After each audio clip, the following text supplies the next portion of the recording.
All right, let's talk absolute sex and nomenclature. Well, look at the term absolute sex. Ha ha, that's a funny term. It kind of sounds like it means we gotta have sex absolutely, or we have to be fiends about sex such that we think sex? Absolutely. No, it doesn't mean that we accept sex on any terms absolutely.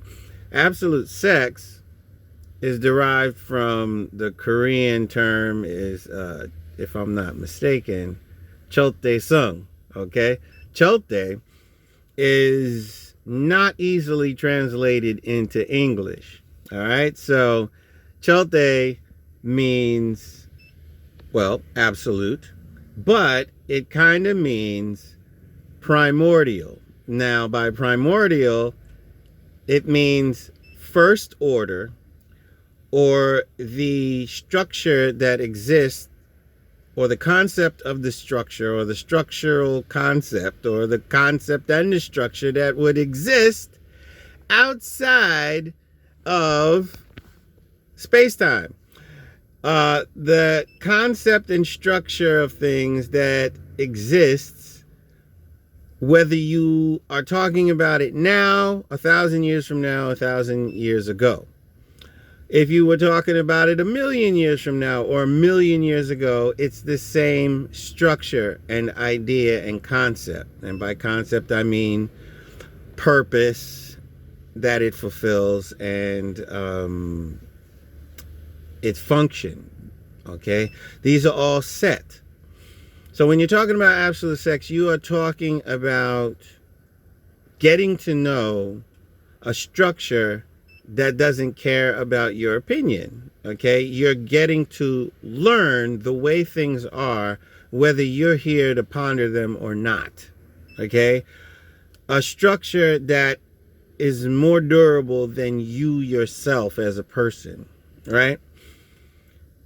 So absolute sex is the original structure of human sexuality from the time that the human being was designed. Okay, now you might want to talk about God. We don't really have to talk about God if you accept that God has an optimal function for the human being and an optimal function for anything. I mean, you could just be a scientific. Scientifically, you can find the optimal function for human life. We call that morality, or the optimal function for human sex. We call that social science. Okay, social science will show you that certain behaviors yield better outcomes for society and you know, the individual psychology of people, and thus our collective psychology, culture, crime rate, and all kinds of metrics. So there is a quest to make improvements, and that quest presupposes better and worse, or good and bad. You can also conceive of evil, people who have some reason to want to destroy your relationship with the best outcomes, like an enemy state wanting to promote promiscuity within our borders to degrade us on purpose. I mean, this is some real stuff. Like, we're really actually dealing with that. Having China in charge of Hollywood, having the Marxists invade our media. Okay, there are people who would like to promote self-destructive behaviors on our soil for purposes of they couldn't beat us militarily, so they tried to undermine us collectively psychologically, and so maybe they might want to remove some benefits. But basically, human beings are looking for the good, or looking to make improvements until you reach the optimal standard, right? So Absolute sex is the concept that there is an optimal standard for human sexual behavior, okay? And that concept predates the first breath of human beings. That's the concept of absolute sex. If you believe in God, you would believe that that optimal standard was created by God. If you do not believe in God, you at least know that at the moment that the human beings had certain sociological and psychological margins that we tend to live in between, that absolute sex, whether we understood it at the time or not, was actually in existence, okay? There is an optimal way to use the sexual organ. Just a little bit about the name absolute sex. I hope this is helpful so that you can understand how deep we're talking when, unificationists are discussing the term absolute sex. You may use the term absolute sex in a way that we are not using it. Okay, we are using it the way I said. It is not a lightweight concept. It is a very deep concept. And as I said in my last video, it governs whether we live in heaven or live in hell.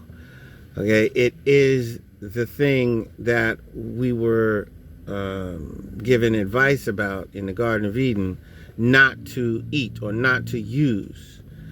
Do not eat the fruit of the tree of knowledge of good and evil. On the day you eat, you will surely die. Well, since we ate without God's permission, we created hell.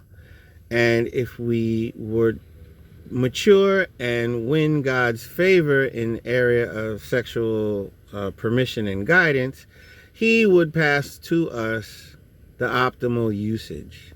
It's like if you stole your father's car before he gave you driving lessons, you're likely to crash it. And if you wait and receive driving privileges as a rite of passage, you might win a great many happy days out there on the road.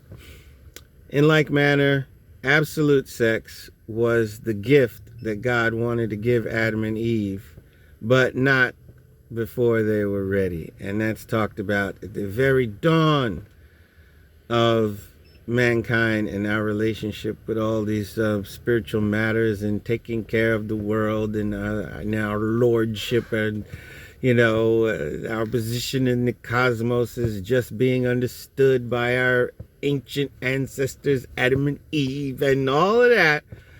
And the Bible story is saying, hey, we only had one prohibition. If we could inherit absolute sex, then the world would have been a very different place. That's how important absolute sex concept is. And that's why it's named absolute sex. It comes from the Korean word cholte song, or original, absolute, primordial, or the only true order for sex. All right, talk to you later.